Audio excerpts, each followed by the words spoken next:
Hey guys, welcome back to another clip of Schach-manuel-lernen. Today with the fourth round of the Davos Summer Chess Festival. I had the black pieces and my opponent played c3, c4, and here normally I play g6 and after knight c3 going for King's Indian. However, here I didn't want it to do it in this game. Simply because I was a bit tired of King's Indian after the loss of the last round, and that's why I decided to play the hippopotamus opening. So bishop g2, e4, and after e4 it changed a bit my mind, because if he would have played d4, then we would just make our normal setup in the hippo opening with this and this. After e4, however, there's suddenly this square, a bit weak. Next move he will play d4, obviously. That's why I played c5 and stop d4, as well with knight c6. And yeah, it's a common idea. You have that in the Maokzi system in Sicilian opening. We will see a bit the common plan. After bishop e3, he's ready again for d4. That's why knight to d4, rook b1, knight there. And now I fixed my knight here, and that's why my position is quite good for playing. a3 with the idea of b4. I stop it, small castle. Then he started to grab some space in the center with f4, bishop d7.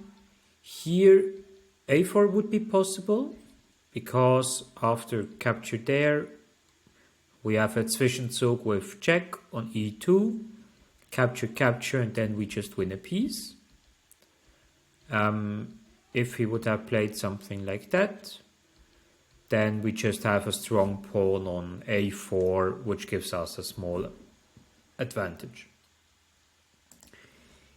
I played bishop d7 and he played g4. And g4 is a really aggressive move. Idea is simple, he just want to play f5, depends on the situation, f6 as well. So I countered that with f5. He captured with the e pawn. And here, yeah, a few moves, like capturing with this or this pawn. If I capture with the e pawn, we just have complete symmetrical pawn structure.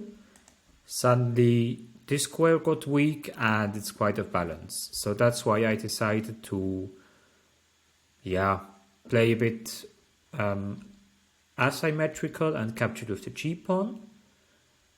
Knight g3, bishop e8, with the idea of stopping knight h5 later, or playing bishop g6 and having here a bit pressure later. So capture, and now his pawn here is a bit weak. Both of our kings are open, and for him, this here is a target. So he continued with bishop e4. This I calculated, but now I have a fancy rook move. Rook h5. It's possible because I placed a bit earlier the bishop on e8. It defends this line, and later I have some idea with checkmate idea there. Queen g4, and here I fought for quite some time. If he would play bishop f3, then we can reroute our rook, but was not necessary in this situation because he didn't play it. Queen g4 is attacking this pawn, and it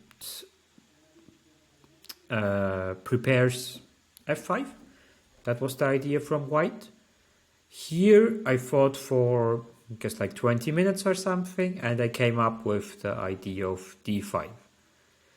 So what's the idea? The idea is if queen would capture with a check, we can play bishop between, and doesn't matter where the queen goes, I win the bishop afterwards.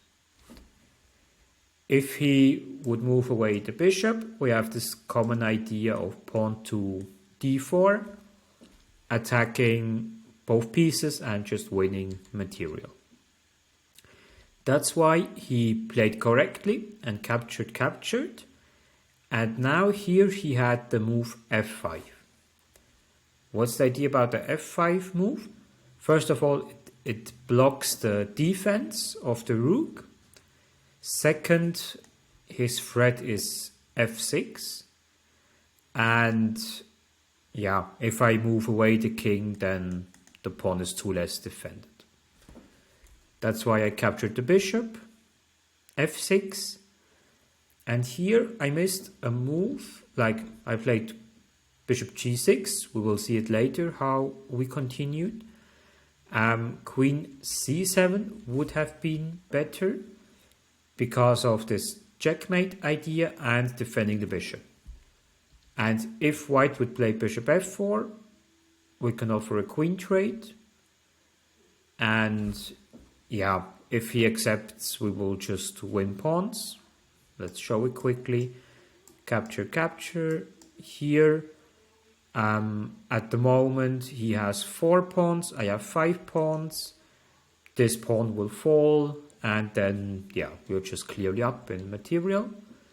If he would deny it and play queen g3, I can capture. And yeah, after capture here, we just have this really strong pawn and can play bishop g6 with the idea of grabbing the pawn afterwards. That's why queen c7 would have been better. However, I played bishop g6, captured, and I captured here. If queen would capture, he just has this deadly check. And in worst case, he has just infinite checks. So after king took g7, he captured there. Then queen d6 was not the best move because he could have played h4. The idea is that my rook is not playing anymore really in the game. And yeah, but it's not easy to see because it also weakens your king side from white perspective. So he played rook f2, played rook f8, bishop f4, queen e7, rook d1 has a simple but effective threat of that. That's why knight d4, queen g3 renews the threat here.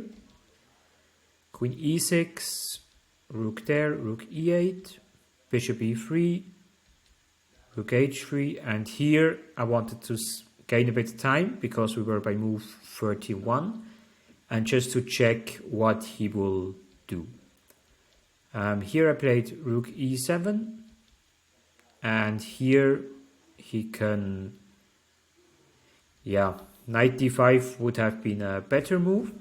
It sacrifices this pawn here, but after this move all of his pieces are attacking and his king is a bit safer than mine, and additionally this rook here is not doing a lot. He played rook f7 check, which is also a good move, because if I would capture here, we can pause the video what to play for white. He just gives a double check, bishop is defended, so only move is here or here, but on both moves follows queen g7 and checkmate. That's why capturing is forbidden. I played king g8. I didn't went to h8 because of the black squared bishop. and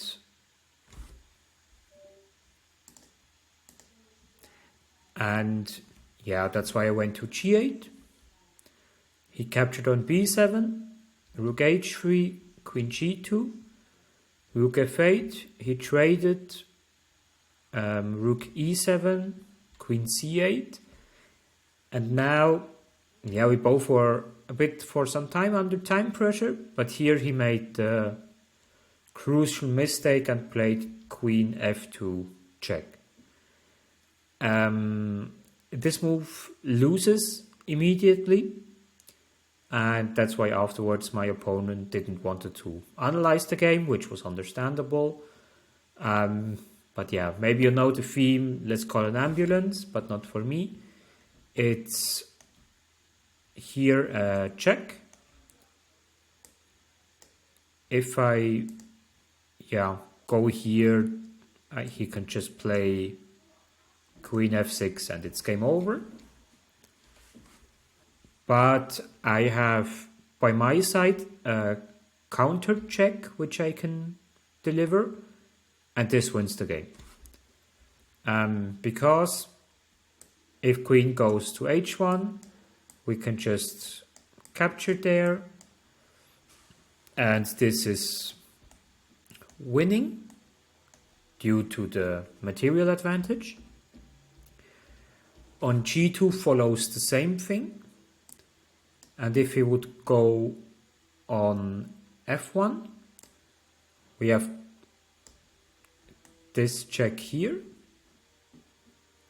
So he needs to put something between, and then we have queen d3 with queen there and checkmate soon.